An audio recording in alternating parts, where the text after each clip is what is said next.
Hey everybody, this is my figure 8 puffer Butterbean, and if you're wondering what he's swimming around with in his mouth, that is the body of a Bumblebee Goby.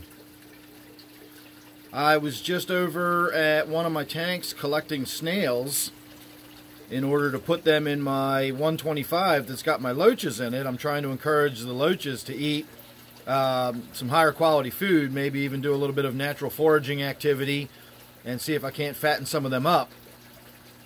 So whenever Butterbean sees me over near my snail tank, he always gets excited because he knows that I'm over there collecting snails, and they normally come over here for him.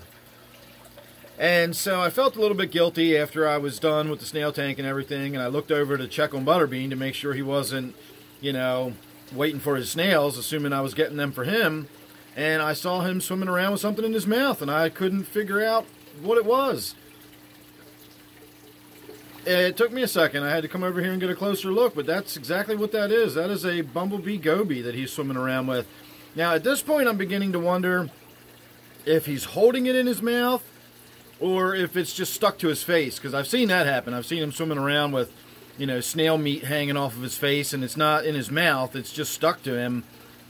And he's thrashed around a couple times, and I didn't know if maybe he was reacting to me, you know, he was dashing away because he was frightened, or if he was really just trying to, like, shake that off of his face.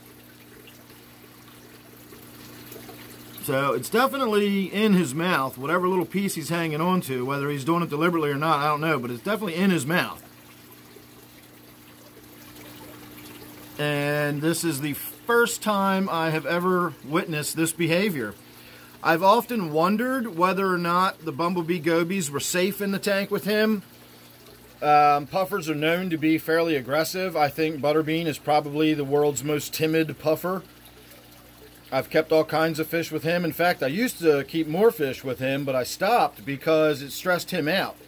He wasn't harassing the other fish, just the mere presence of the other fish were stressful to the puffer.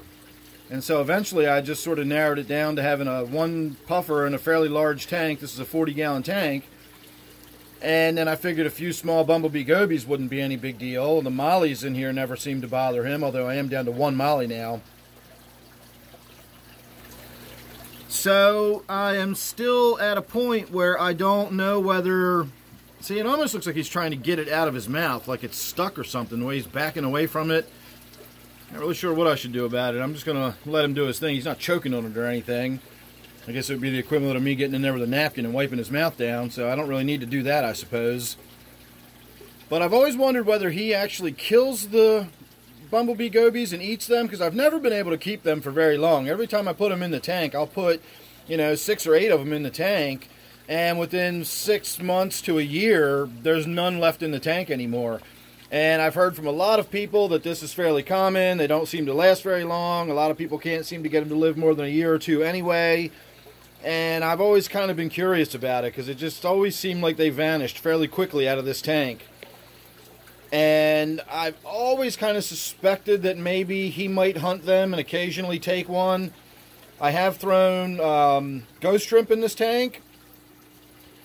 And while at one time there was one shrimp that lived in the tank with him for several years, I don't know whether that was a particularly wily shrimp that never got caught, or they had some kind of understanding or what, but I had one shrimp that lived for years with him, and every other shrimp I've ever put in the tank eventually just becomes food for him. I used to throw live shrimp in there fairly regularly, but if you're not breeding them yourselves, that becomes, you know, I'm not going to spend money on shrimp just to throw them in there and feed him when I've got the freeze-dried krill that he likes just as much. Although I guess with the shrimp, that would provide him with some natural forage, a little bit of enrichment. He could get in there and, you know, do his natural hunting thing.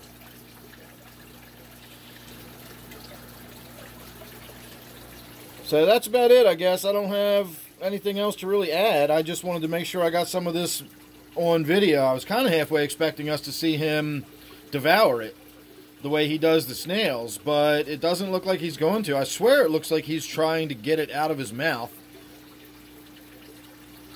So we'll see what happens. I'll update you later if, you know, I come back in here this evening and he's still swimming around with it there in his mouth and can't seem to get it out or something. maybe I'll reach in there. Now, of course, I wouldn't be able to come close to, reaching in and taking it away from the puffer, but by me opening the tank and reaching in, Butterbean would dash so fast, and he comes up out of the water and jumps out of the water half the time. I think that kind of activity might actually break that loose or tear it out of his mouth. It only looks like it's a tiny little piece of skin that he's hanging on to, so sooner or later that will be either devoured or shaken loose and gotten off of his face, one way or the other. Alright everybody, there you go. There's your little weird update on Butterbean. So thanks for watching this one. Make sure you're subscribed, and don't forget, of course, that this here is my brackish tank. So thanks again for watching, and I will see you real soon in the next one.